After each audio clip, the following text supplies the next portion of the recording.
Thanks for tuning into the second installment of our epic podcast with the Jim Group. In this episode, Jim and Seanpaul talk us through the operational implications and planning decisions in their big replatforming project and give some advice around how to manage and keep the project on an even keel. Hope you enjoy it. So I'd like to move on to some questions around the operational side of it, because I think that's really interesting for people listening, because there's always implications on decisions. And I know that you both said Maui was born out of a concern over future scalability and future-proofing the business. I'd love to know, how did you assess the scalability of the new technology model to make sensible technology and cost decisions on this? This was really difficult, to be honest, around costs. And the reason it was so difficult was that things have been, we've grown really quickly, and some of the technology was put together almost just in time to just do enough. And we'd almost tipped over that scale in terms of things weren't performing really well enough. So actually the cost of operation is really low. So we knew that, cloud-based systems, which were more modern, more scalable, would allow us to develop and manage change, was the right way to go. But the short part of that conversation was it was probably going to cost, or it would cost more. So we just tried to really look at that kind of scale, really forecast what that would start to do. And that's quite difficult, especially when you're talking about cloud hosting, getting a kind of answer out of a techie engineer to say, well, actually, what's the likely cost of this hosting kind of profile? What's this scale going to mean?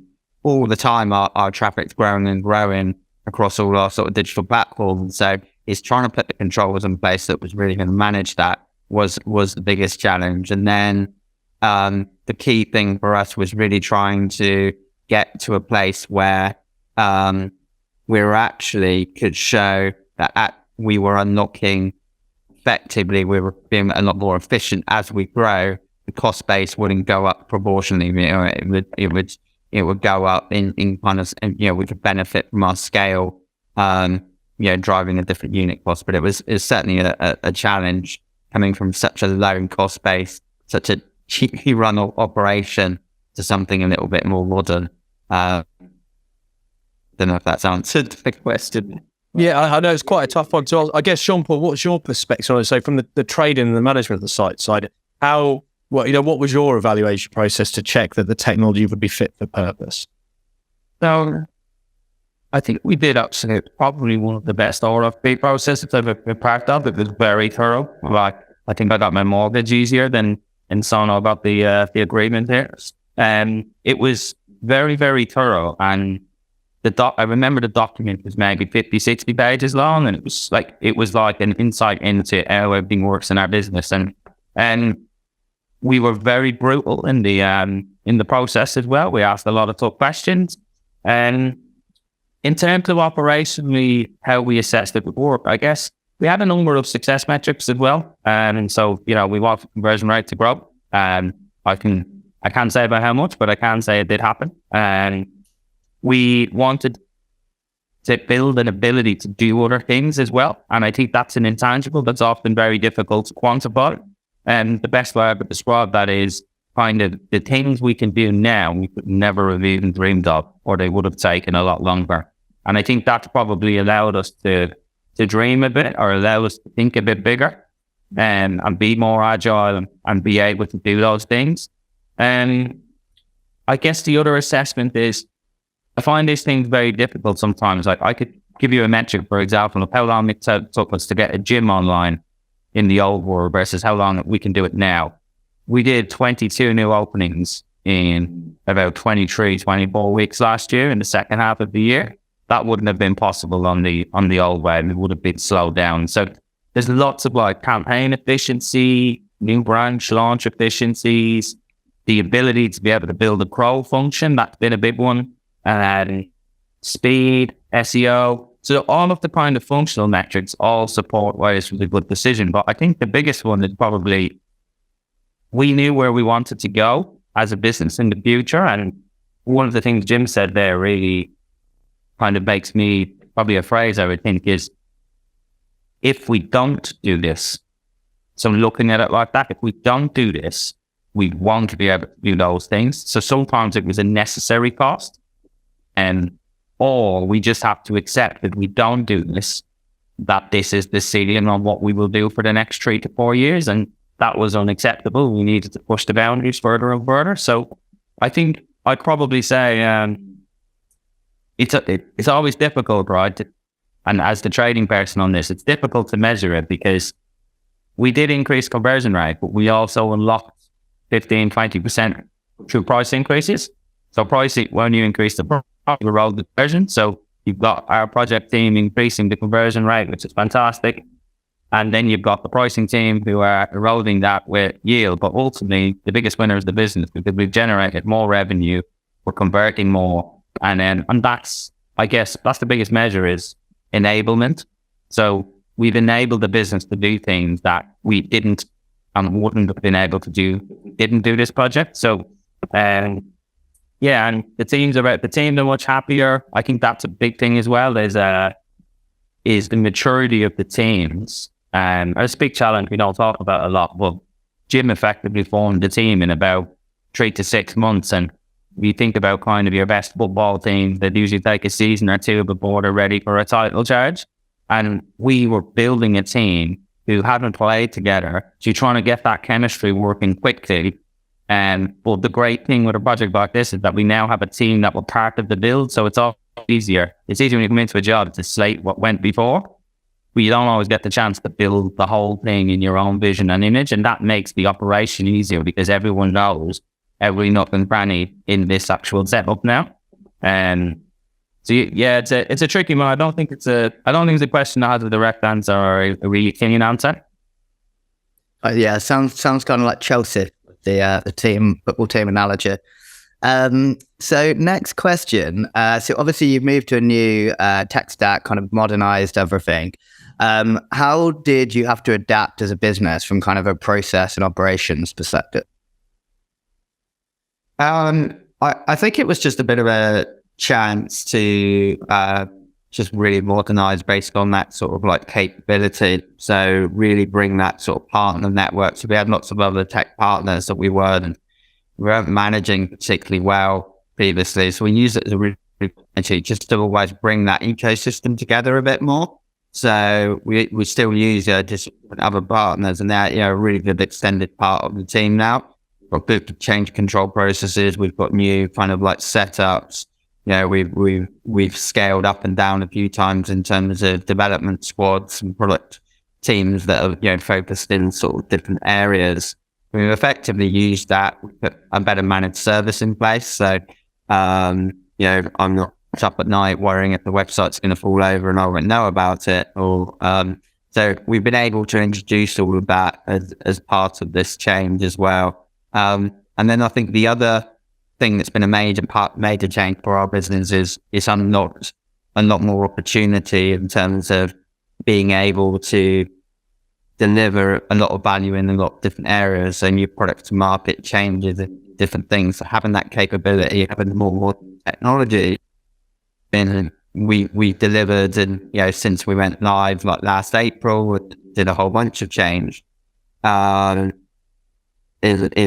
different phases. We've been able to really accelerate some of our other kind of products to market and changes at a rate that sometimes our business isn't used to. So it gives a lot more flexibility around what we can deliver and the value that we can get out the door. So that's new for us as a business. So how do you prioritize effectively? How do you pick the right things? How do you back the right horses? That's been something that we're probably still going through a little bit to actually go, right, we've got great power. How do we use this responsibility effectively?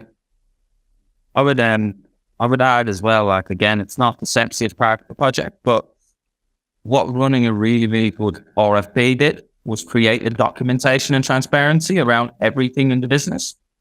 So a lot of questions you would typically ask, where does that connect to? Does this connect to this?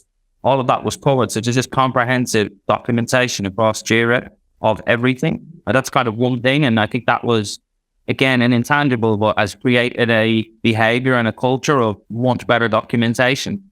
And the second thing is around planning. You don't deliver a project or a program like this, can't deliver 12 swim lanes that are, crossing over with each other without great planning. And I think that's probably a habit that we've formed as a result of this project. And now, to Jim's point, we've got all of this great power, but planning, it's enabled us to think smarter as a business. And I think when you've got what we have now, it is the behaviors you need to have with that is actually quite strong planning, cross-functional planning. And those two things, again, are intangible, but are absolutely critical to what we do now. Whereas if I think previously we would work in big Excel projects and you wouldn't think about the next Excel project until you finish this one. So I think planning and documentation have been a great kind of byproduct of this process. Right. And I guess kind of subtopic, but with this project, obviously it's a huge project, lots of stakeholders, as I said, broad scope. What are some of the things that surprised you, and what are some of the things that you think could have maybe been managed? Yeah. There are another podcast on this one, I think. So I think the level of tech debt for sort of areas we had to improve as we went, that was quite surprising. Originally, we had an ambitious target of delivering for October 21. Certainly the first phase, that ended up being April, and that was driven by just the sheer complexity and what we were dealing with to actually build and the size of the job. Ultimately, I think that date was always going to sort of be challenging. It's good to kind of have something to aim at, but it was effectively not based on too much, and because we were discovering as we went in a load of areas, that gave us a load of risk. So I think underestimating the level and complexity was something that was really sort of difficult for us. So, and that felt probably that felt like a big surprise to us as a business, because we've been saying, right, we're going for October, and then we're like, well, actually we've got to add another few months onto the project to get things out the door. The thing, I guess, it's probably not unique to our business, but you have blackout periods of when you can actually release. The January, February is typically a busy time for Jim. So we didn't hit October. It didn't matter if the team were ready for December. We wouldn't go until after the peak period. So I think that's definitely when it came down to that is understanding that kind of when is the lowest risk opportunity to drop a new piece of technology in a trading calendar year. And that's probably actually shaped and formed a bit of how and what we do now. There's always a great rush before Christmas, and then effectively just sit back for January and February while wanting to hope to get. But sorry, do you want to go? Yeah, no. So it was just really those skeletons in the cupboard that we were finding. That was the big one the big one that ultimately was the biggest surprise there. And just underestimating the fast growth company, just how quickly we built up some of that debt, or we built up some issues that we'd have to build around and work around.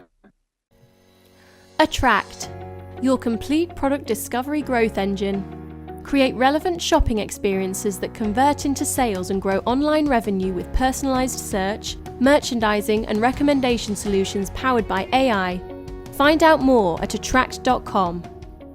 Yeah, I think that's quite common. I've worked on a few large-scale projects where the technical debt internally, because you talked about improving your documentation. Often it's the hidden stuff that isn't documented that you discover when you're trying to isolate and retire specific processes or tools. And you go, oh, that breaks that bit over there. I didn't realise that.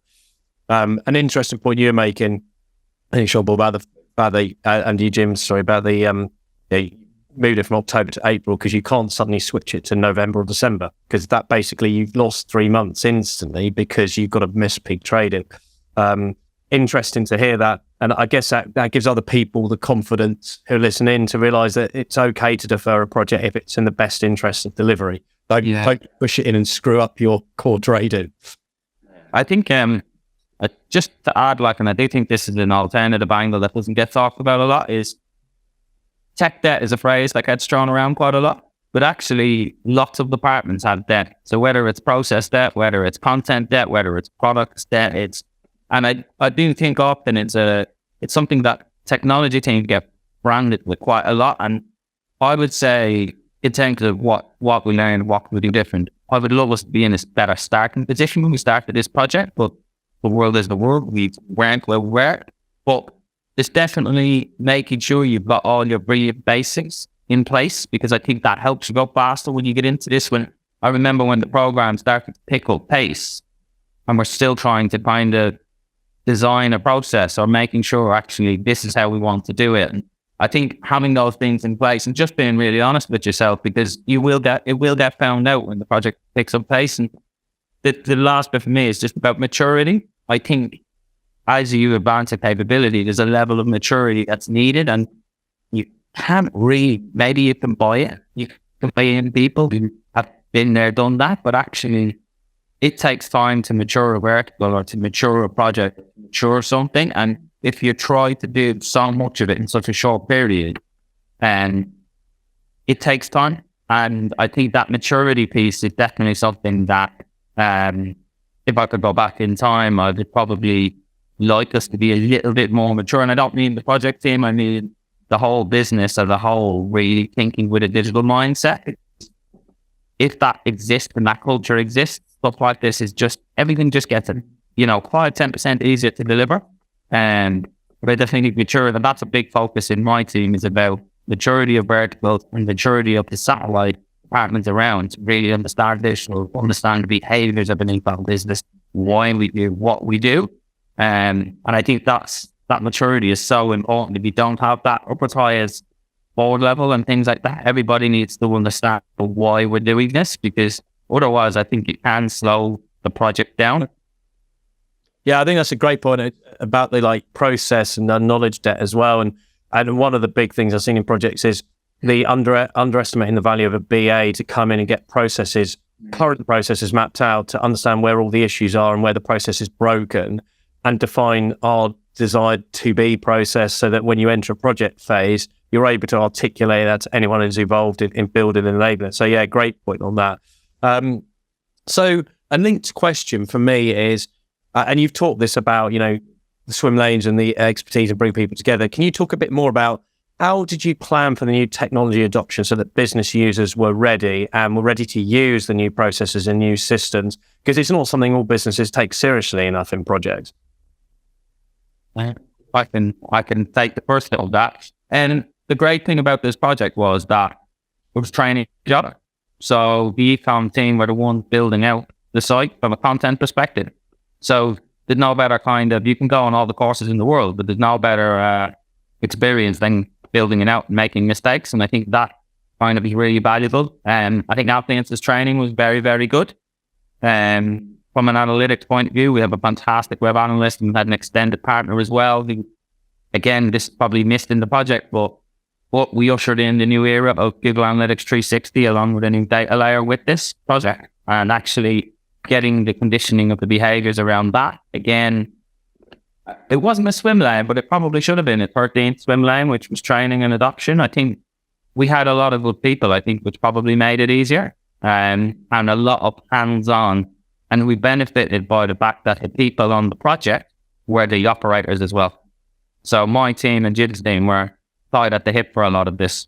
So there isn't a person in my team that didn't, and even if they didn't have a direct connection, they were in there for experience and for education and knowledge. And we even trained people who aren't in the ecom team on the CMS to get stuck in when we were doing the big mass content build, just because we thought it would be valuable for more people to have more education.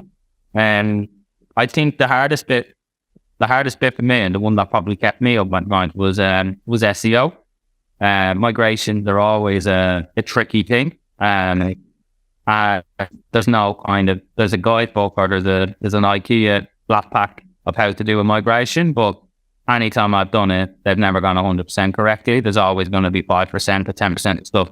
And we actually we launched our plane and we educated the business that there'd be probably a 8 to 12 week re-indexing process. And that was around week 6 or 7, Google dropped an algorithm update. So as you can imagine, that was that was probably the toughest one, but I think it was a lot of double, triple, quadruple checking things, making sure everything was right. We were very thorough, but I think that was the one, and Jim will probably have hundreds of these things. Sometimes with a migration, it is a bit of a like, you're always going to be an element that's always going to be a little bit blind. And that was probably in my area was one of the toughest things that probably kept me awake at night. But thankfully, after I think 10 weeks, we fully re-indexed across every single thing, and we actually improved positions, which was obviously one thing we wanted to do. But I think you probably had a lot more. No, I think we managed risk pretty well. The operation planning was good. There's always things that go wrong, and what was also quite interesting, where we didn't have a lot of maturity before, because there was so much focus, but everyone started looking. People were bringing up issues, teams were bringing up issues, or were seeing issues brought up that had been a problem for years. So we had this quite intense, enhanced focus as well. So there's a bit of a job to be like, well, there's even more skeletons falling out of the project, and things on the app, for instance, which we haven't even touched as part of this program. So it is positive in a way in the overall, but any change like this is going to be difficult and take time to embed. But we got through it and got to benefits pretty quickly, and some of the tools that we put in place, some of the ways of doing things really helped us to flush things out really quickly. So as it goes, it was the switchover rollout was pretty good by all standards. I remember in the hypercare period, and again, it's just an example of balancing capability development. In the hypercare period, where we weren't quite certain if a journey was working, we all of a sudden had this whole new data layer and much more sophisticated web analytics, which we'd never had before. And we were able to just, almost like in an ER or in a hospital, we were able to triage so quickly, and we were able to fix things. And I remember the hypercare period was something like, I'm going to say 16 releases in about 8 weeks. And it was just fantastic to watch the team in action with new platform, so much more granular data, new delivery model, being able to just knock it up, smash it down. And that was like, I'd always look at that 6 week, 8 week period as like, we're playing a whole new kind of level here. And with the ability to triage fast with all of this new capability was brilliant. And it just gave us all a lot more confidence. I think if we ever had a challenge, we've now got this really sophisticated data layer to be able to get straight to source, look at the documentation. To your point, James, you'd say, well, this is connected to this. The kind of the journey to triage just became so much faster because education was so much better, and it was enabled with a lot more sophistication of data. That makes sense. One additional question that I just added in. So James and I were kind of chatting in the background. I think this would be really good context for the listeners. And you just mentioned an app as well. And, we've talked a bit about some of the kind of legacy systems you have. If you were like explaining to internal stakeholders, or you were kind of walking through a systems diagram, could you just walk us through kind of how some of those systems work together, if that makes sense, and how things are kind of... Sure. So I'll start at the bottom and then work my way up. So at the bottom, we have our member management and payment system subscription. So that's things that look after product pricing, membership records, everything around our pricing of the gyms, promotions. We put all the membership products, all of those things get in to actually get you into the gym. All are stored in these big old systems. Effectively, our big Walsh main brain backend on a system we have in place. That's all backed up into BI and data warehouse, which we can also do analysis for. Some of the things around data science and AI.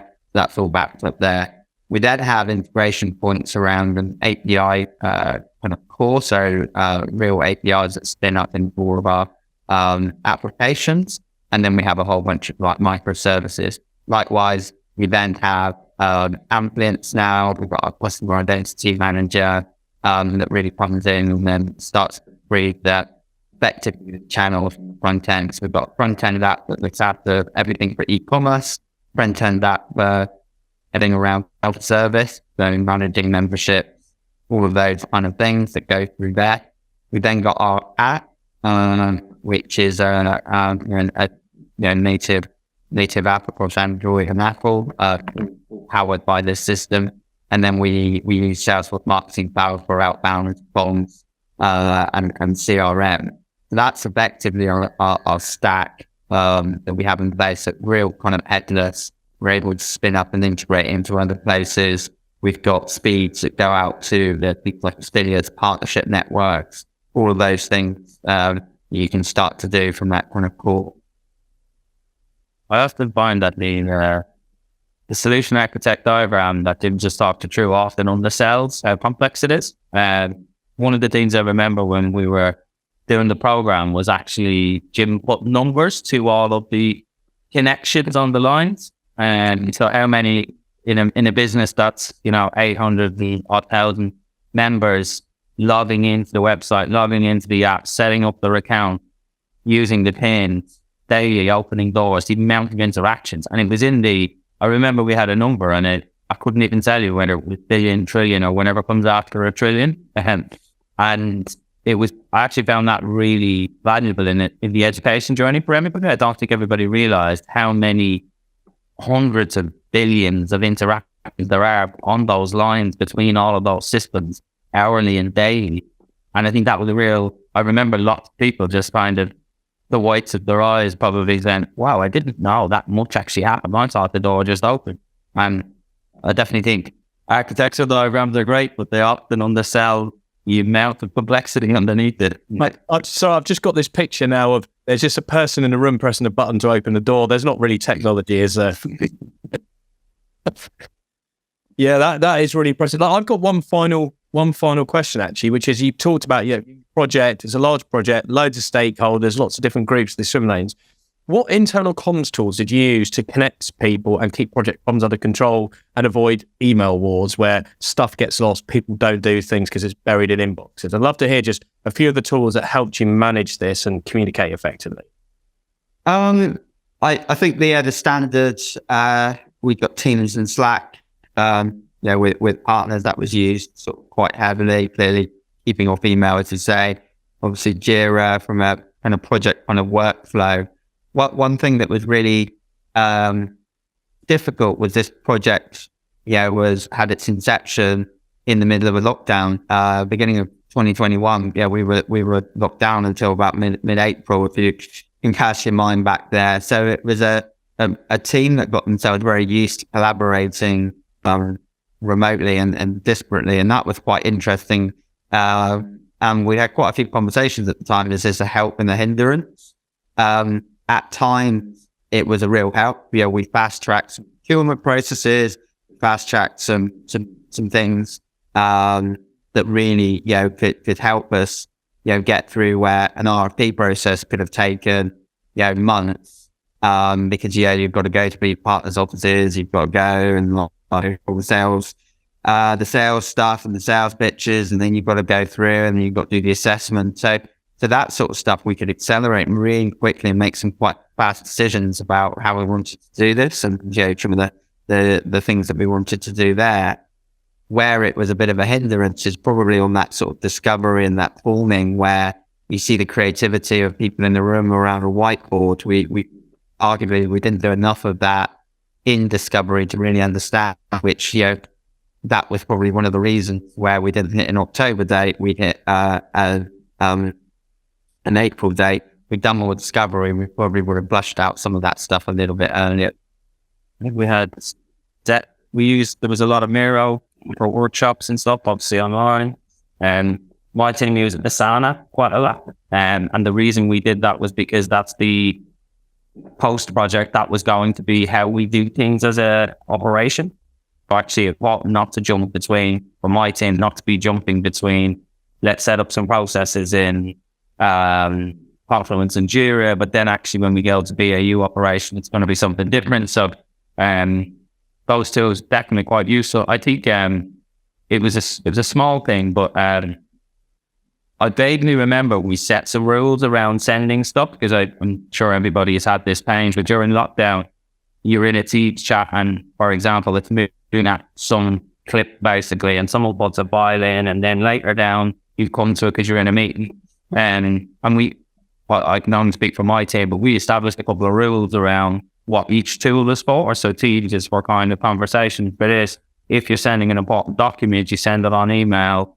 And if it's really important documentation or it's an incident that goes into Jira, and we create like a troubleshooting page of, I've had this problem. Just sometimes it goes overlooked, but those signals around Asana is for this, Teams is for this, email is for this, even the team WhatsApp is for this.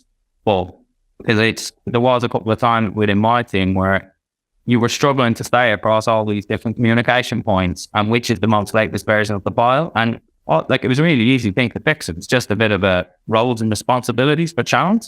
And it's been very effective. It's as a behavior, it's stuck post project as well. But yeah, I think that's. Yeah, I think that's really sound advice to leave everybody on, which is define what each tool's for, so people know why they're using it and don't put inappropriate stuff in. Yeah, really, really good advice, especially when you've got a lot of people, because it can get really messy. Jim and Seanpaul, thanks very much. We've covered all the questions you want to. I think we've got a lot of really interesting and insightful content for people. So thanks very much for taking the time to join us today. Thank you. Yeah, thanks for having us.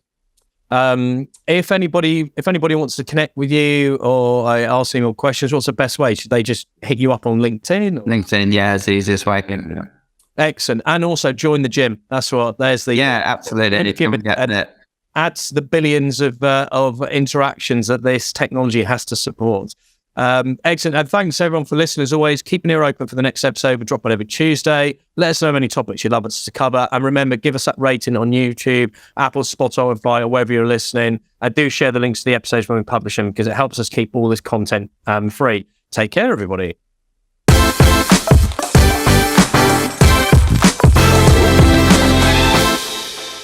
For more information on this topic, head over to replatform.fm for our audio podcasts. To discuss a project, or if you'd like to chat about any of the topics covered in this episode in more detail, please reach out to myself, James Gurd, or my co-host Paul Rogers via LinkedIn and Twitter. Thanks again for listening, and keep your ears peeled for the next episode.